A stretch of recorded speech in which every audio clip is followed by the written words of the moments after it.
Assalamualaikum warahmatullahi wabarakatuh. Halo anak-anak ibu kelas 8 yang ibu sayangi dan juga yang ibu banggakan.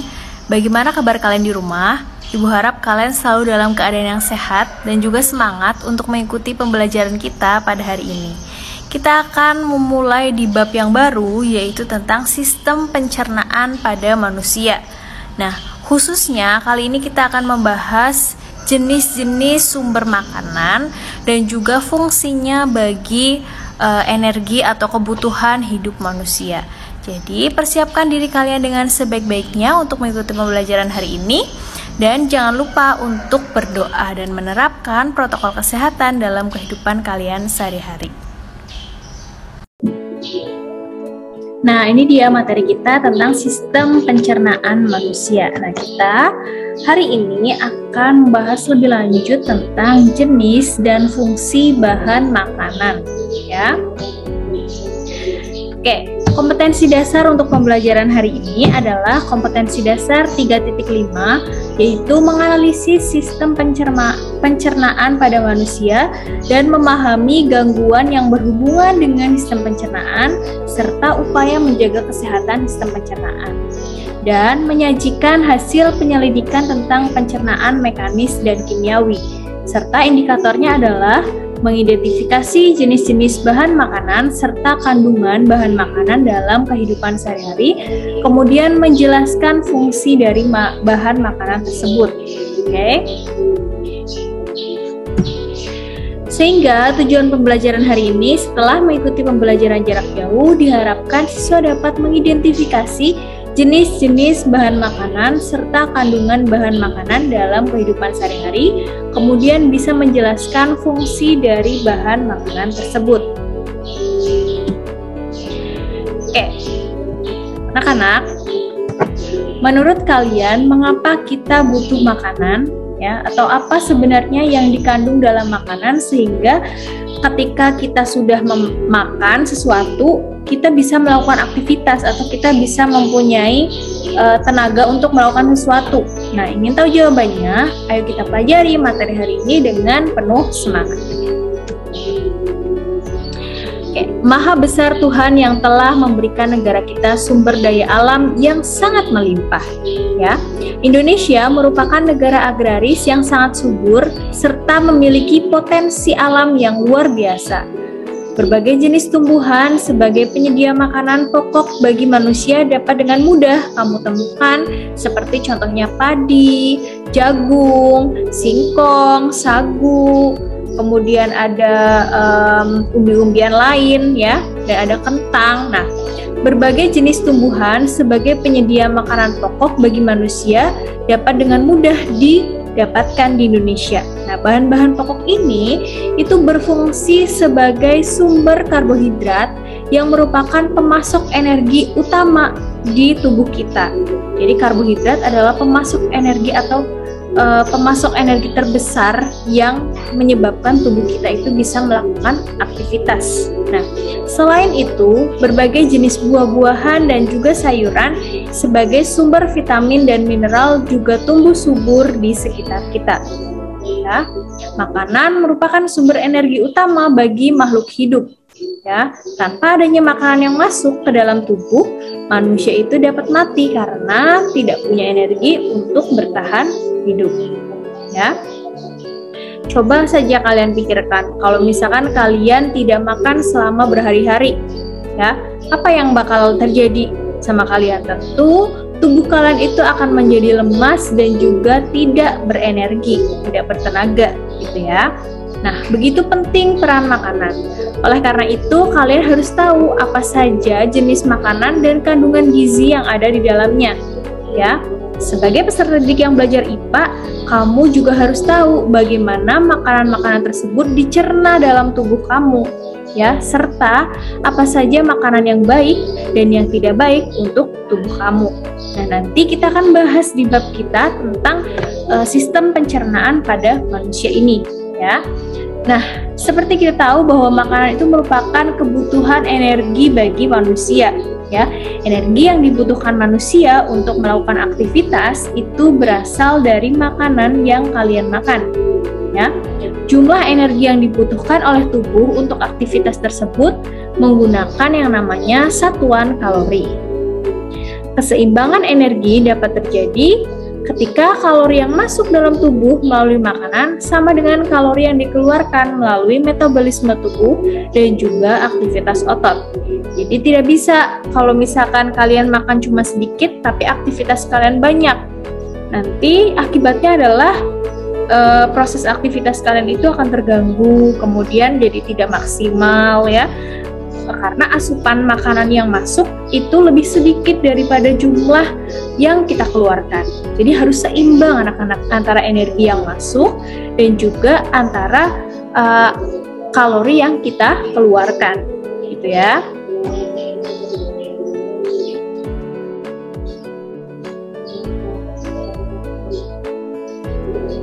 Nah, dalam kondisi ini, berat badan kalian itu cenderung akan tetap kalau misalkan energi yang masuk dan juga energi yang keluar itu sama, ya.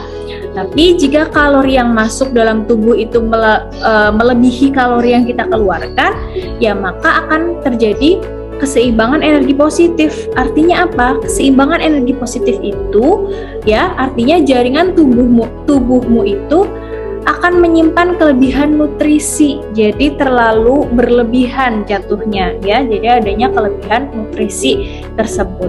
Nah, kenaikan berat badan dapat terjadi jika sekitar 3.500 kilokalori disimpan dalam bentuk lemak pada jaringan tubuh kalian ya. Sebaliknya juga, jika kalori yang dikeluarkan tubuh melalui aktivitasmu lebih besar dibandingkan dengan kalori yang masuk ya ke dalam tubuhmu, ya, maka akan terjadi keseimbangan energi negatif. Ya, artinya kalori yang tersimpan itu sedikit, ya. Kemudian itu juga artinya tubuh kamu itu akan melakukan pembakaran simpanan nutrisi yang tersimpan dalam tubuh untuk memenuhi kalori yang dibutuhkan oleh tubuhmu. Hal ini dapat menurunkan berat badan yang juga bisa menjadi penurunan berat badan drastis. Oleh karena itu, untuk menjaga berat badan kamu tetap seimbang, kamu harus menjaga agar kalori yang masuk ke dalam tubuh itu sama dengan kalori yang dikeluarkan. Jadi, jatuhnya nanti akan ada keseimbangan kalori di sini. Tidak ada energi positif, tidak ada juga energi negatif. Jadi seimbang, ya. Kalau energinya positif, nanti cenderung kelebihan berat badan ya. Kalau energinya negatif, nanti cenderung kekurangan berat badan. Ya, jadi harus seimbang. Segala sesuatu harus seimbang. Nggak boleh kurang terlalu kurang, nggak boleh lebih terlalu lebih. Jadi harus seimbang. Yang sedang-sedang aja, ya. Nah, contoh makanan yang merupakan sumber energi, ya. Contohnya di sini ada nasi, kemudian ada roti, dan juga ada pisang. Nah, ini contohnya dan lain sebagainya. Ada kentang, umbi-umbian, dan lain-lain. Nah, energi tadi itu didapatkan dari makanan yang kita makan. Nah, makanan yang kita makan itu mengandung beberapa macam nutrisi. Ya, ada karbohidrat, ada lemak, ada protein, vitamin, mineral, dan juga air. Nah, kita akan bahas satu-satu tentang jenis nutrisi itu ya. Yang pertama adalah tentang karbohidrat terlebih dahulu. Karbohidrat merupakan sumber energi utama bagi tubuh kita ya. Jenis karbohidrat ada 3 macam, ada monosakarida, ada disakarida, dan juga ada polisakarida. Kalau monosakarida itu mempunyai 1 gugus gula. Ini biasanya rasanya manis ya. Contohnya adalah glukosa. Glukosa itu adalah gula yang biasa kalian makan di rumah. Kemudian ada galaktosa dan juga ada fruktosa. Kalau disakarida itu mempunyai 2 gugus gula. Contohnya di sini ada sukrosa. Kandungan antara glukosa dan juga fruktosa. Kemudian maltosa, kandungan antara glukosa dan juga glukosa, jadi 2 buah glukosa. Kemudian laktosa, kandungan antara glukosa dan galaktosa. Nah, kemudian jenis karbohidrat yang ketiga ada polisakarida. Polisakarida ini mempunyai lebih dari 2 buah gugus gula. Jadi ini yang paling kompleks. Contohnya itu adalah selulosa, glikogen, dan juga amilum. Nah, itu jenis-jenis karbohidrat. Kemudian kalau contoh makanan yang mengandung karbohidrat itu apa aja? Ya, makanan-makanan yang terbuat dari misalnya roti, gandum, nasi, kentang, ubi, ya, dan lain sebagainya. Banyak sekali jenis makanan yang mengandung karbohidrat, ya, yang biasa kalian temukan. Nah, anak-anak mengkonsumsi karbohidrat yang berlebihan itu dapat menyebabkan penyakit yang namanya penyakit gula atau diabetes. Nah, mirisnya sekarang itu penyakit gula atau diabetes ini tidak hanya diidap atau tidak hanya dimiliki oleh orang tua saja, ya. Jadi orang-orang yang berusia 25 tahun itu saja bisa terkena yang namanya diabetes. Karena apa? Kelebihan jumlah karbohidrat yang ada di dalam tubuhnya, ya. Karbohidrat, kelebihan karbohidrat, kemudian kelebihan juga gula-gula itu tadi, ya, yang merupakan sumber karbohidrat. Nah, jadi kalian harus hati-hati dengan penyakit diabetes ini. Menurut WHO, ya, 246 juta orang di dunia itu mengidap yang namanya diabetes. Jumlah ini menunjukkan hampir 6% dari populasi orang dewasa di dunia. Ya, karena jumlahnya yang besar ini, maka diabetes disebut sebagai the silent epidemic. Ya, penyebab utamanya dari peningkatan diabetes ini adalah tentang gaya hidup, ya. Olahraganya kurang, terus pola makannya juga yang tidak teratur. Gaya hidupnya apa? Contohnya sekarang banyak sekali minuman-minuman atau makanan-makanan yang viral itu mengandung gula yang sangat tinggi. Misalnya boba, ya, itu gulanya itu banyak banget dan dia benar-benar kalau kalian kebanyakan bisa menyebabkan diabetes, ya. Terus yang mirisnya lagi sekarang adalah ternyata pasien COVID apabila mempunyai penyakit bawaan berupa penyakit gula, itu biasanya akan memperburuk kondisi, ya, karena gulanya itu akan menggumpalkan darah.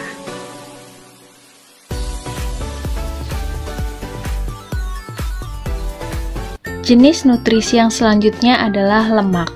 Lemak atau lipid diperlukan tubuh karena menyediakan energi sebesar 9,3 kilokalori per gram dan melarutkan vitamin yaitu vitamin A, D, E, dan K, serta menyediakan asam lemak esensial bagi tubuh. Contoh makanan yang mengandung lemak misalnya adalah daging, susu, keju, minyak, margarin, dan lain sebagainya. Nah, perlu kalian ketahui bahwa lemak merupakan unit penyimpanan yang baik untuk energi. Ya, kelebihan energi dari makanan yang kamu makan itu akan diubah menjadi lemak dan disimpan untuk digunakan di lain waktu. Ya, jadi kalau misalkan suatu saat kalian butuh energi, ya, bisa diambil dari si lemak itu tadi. Berdasarkan struktur kimianya, lemak itu dikenal dengan lemak jenuh dan lemak tak jenuh. Ya, kalau lemak tak jenuh biasanya itu cair dan pada suhu kamar. Ya, contohnya minyak nabati serta lemak yang ditemukan dalam biji. Itu adalah contoh lemak tak jenuh. Kalau lemak jenuh biasanya itu berupa bentuknya itu padat pada suhu kamar. Ditemukan dalam bentuk daging, susu, keju, minyak kelapa, dan minyak sawit. Ya, lemak jenuh yang berlebihan dapat meningkatkan kolesterol darah yang dapat menyebabkan penyakit jantung dan stroke. Jadi terlalu banyak lemak juga tidak bagus. Oke. Lanjut, jenis nutrisi yang kedua adalah protein. Protein dibutuhkan sebagai penghasil energi untuk pertumbuhan dan mengganti sel-sel tubuh yang rusak, pembuat enzim dan hormon, serta pembentuk antibodi atau kekebalan tubuh. Protein dibagi menjadi dua, ada protein hewani dan juga ada protein nabati. Contoh protein hewani yaitu adalah daging, ikan, telur, susu, dan keju. Kalau protein nabati itu dari tumbuh-tumbuhan, contohnya adalah kacang kedelai, kacang hijau, dan jenis kacang-kacangan yang lain.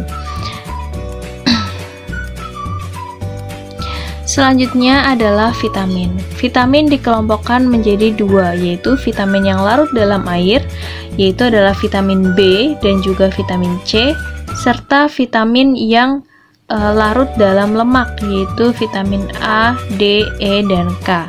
Ya, karena vitamin A, D, E, dan K ini nanti akan dilarutkan di dalam lemak.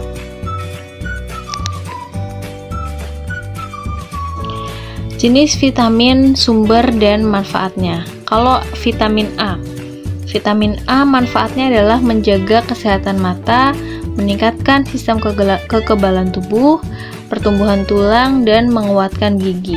Sumbernya itu bisa kalian dapatkan pada susu, telur, hati, sereal, sayuran orange seperti wortel, ubi jalar, labu, dan juga buah-buahan. Vitamin B. Kalau vitamin B manfaatnya adalah mengatur fungsi tubuh, membantu untuk menghasilkan sel darah merah. Bisa kalian dapatkan pada gandum, makanan laut, daging, telur, produk susu seperti susu asam, sayuran berdaun hijau, dan juga kacang-kacangan. Nah, kalau vitamin C, manfaatnya atau fungsinya adalah untuk membentuk kolagen, membantu menjaga kesehatan jaringan tubuh seperti gusi dan otot, dan membantu tubuh melawan infeksi. Ya, sumbernya bisa kalian dapatkan pada buah jeruk, stroberi, jambu biji, cabai, tomat, brokoli, dan bayam, serta pada sari buah jeruk. Kalau vitamin D, fungsinya adalah untuk menguatkan tulang dan gigi, membantu tubuh menyerap kalsium dalam pembentukan tulang. Vitamin D bisa kalian dapatkan pada kuning telur, minyak ikan, dan makanan yang diperkaya seperti susu serta susu kedelai. Nah, selain dari makanan, vitamin D juga bisa kalian dapatkan dari sinar matahari ya. Jadi dengan aktivitas kalian berjemur ya, umumnya di bawah jam 10 gitu ya, itu bisa mendapatkan vitamin D untuk tubuh kita yang bisa menguatkan tulang dan juga gigi, serta membantu tubuh menyerap kalsium dalam pembentukan tulang. Lalu kalau vitamin E manfaatnya adalah sebagai antioksidan dan membantu melindungi sel dari kerusakan, serta penting bagi kesehatan sel-sel darah merah. Vitamin E bisa kalian dapatkan pada minyak sayur, kacang-kacangan, dan sayuran berdaun hijau, pada alpukat, gandum, dan biji-bijian. Kalau vitamin K itu membantu dalam pembekuan darah dan meningkatkan pertumbuhan dan kesehatan tulang. Vitamin K bisa kalian dapatkan pada alpukat, anggur, sayuran hijau, produk susu seperti susu asam, ya, produk umbi-umbian ya seperti singkong, ubi jalar, dan lain sebagainya, serta biji-bijian dan juga telur. Jenis nutrisi yang selanjutnya adalah mineral. Mineral berfungsi dalam proses pembangunan sel, membantu reaksi kimia tubuh, mengangkat oksigen ke seluruh tubuh, dan pembentukan serta pemeliharaan tulang. Bahan makanan sumber mineral contohnya ada telur, susu, kacang panjang, dan buah jeruk. Ya. Terus ini tabel 4.10 berbagai mineral yang dibutuhkan oleh tubuh. Yang pertama ada kalsium atau Ca. Kegunaannya adalah sebagai bahan pembentuk tulang, gigi, kerja otot, dan juga kerja saraf. Sumbernya bisa kalian dapatkan pada telur, sayuran hijau, dan juga kedelai. Kemudian fosfor, membantu dalam kontraksi dan relaksasi otot serta pembentukan tulang dan gigi. Sumbernya bisa kalian dapatkan pada daging, gandum, dan juga keju. Potasium atau kalium ya, unsurnya disimbolkan dengan K, mengatur keseimbangan air dalam sel, mempercepat hantaran impuls pada saraf dan juga kerja otot. Ini bisa kalian dapatkan pada pisang, kentang, kacang, daging, dan juga jeruk. Sodium atau natrium ya, simbolnya Na, menjaga keseimbangan cairan dalam jaringan tubuh dan mempercepat hantaran impuls pada saraf. Sumbernya bisa kalian dapatkan pada makanan berupa daging, susu, keju, garam, dan juga wortel. Kemudian ada besi atau Fe, ya, bahan utama penyusun hemoglobin pada sel darah merah. Nah, besi ini atau Fe ini bisa kalian dapatkan pada makanan berupa daging merah, kacang, bayam, dan juga telur. Kemudian iodium, ya, simbolnya I, sebagai salah satu sumber hormon tiroksin dan merangsang metabolisme. Bisa kalian dapatkan pada ikan laut dan juga garam yang beriodium. Selanjutnya ada seng. Seng menjaga kekebalan tubuh, kesehatan mata, menghambat virus, mengurangi risiko kanker, kesehatan organ vital laki-laki, dan mempercepat penyembuhan luka. Seng bisa kalian dapatkan pada kacang-kacangan, biji-bijian, dan juga pada gandum. Jenis nutrisi yang terakhir yaitu adalah air. Air penting bagi tubuh untuk menjaga kelangsungan hidup. Nutrisi yang masuk ke dalam tubuh harus terlarut ke dalam air supaya bisa digunakan. Ya, kalau nggak terlarut nanti tidak bisa digunakan karena air digunakan oleh tubuh sebagai pembentuk sel dan juga cairan tubuh, pengatur suhu tubuh, pelarut zat-zat gizi lain, dan membantu proses pencernaan makanan, pelumas dan bantalan, media transportasi, dan media pengeluaran sisa metabolisme. Sekitar 60-80% sel tubuh makhluk hidup itu terdiri atas air, ya. Tubuh dapat kehilangan air ketika kita bernafas, berkeringat, buang air besar maupun buang air kecil.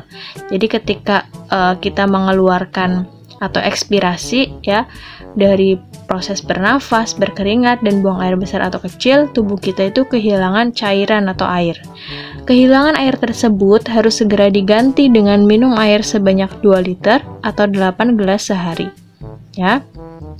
Namun, minum air bukan satu-satunya cara untuk memasuk sel-sel dengan air, karena tanpa kita sadari, makanan yang kita makan mengandung banyak air. Contohnya pada apel. Apel itu mengandung 80% air, dan juga pada daging. Daging mengandung 66% air. Nah, kalau kalian lihat ya di gambar 4.9, di situ tubuh manusia 72%-nya ternyata air.